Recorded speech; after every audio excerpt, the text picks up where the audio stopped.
To the state capitol as lawmakers grapple with how to keep people housed after evictions hit a record high in Denver last year. The House advanced a bill that would increase protections for renters, but could make it harder for landlords to evict people. Fox 31 political reporter Gabrielle Franklin explains how the debate over the bill got pretty emotional today.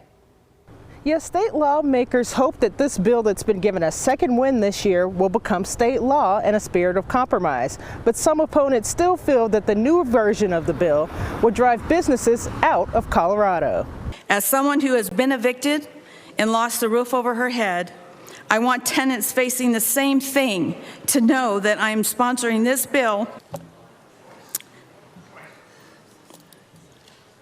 because we as a state can do better. An emotional day in the House chambers as lawmakers sponsoring the for-cause eviction bill. House Majority Leader Monica Duran and Representative Javier Mabry shared their personal stories about being evicted. Some House Republicans seemingly unmoved by the testimonies. The best way to not have a problem in this space with respect to evictions, number one, is to pay your rent on time. Number two is to not violate the conditions of the contract that you signed. But some landlords say as the law stands, there aren't many parameters around when they can and can't evict someone. If all I have to do as a landlord is just prove, why I'm evicting somebody, that should just be, I should be obligated to do that, right? Even without the law.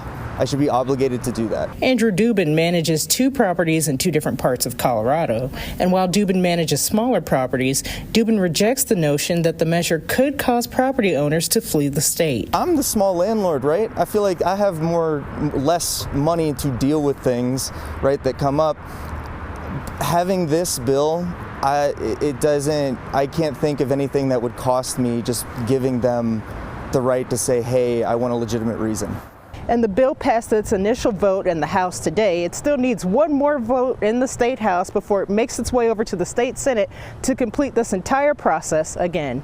For now, reporting in Denver, Gabrielle Franklin, Fox 31.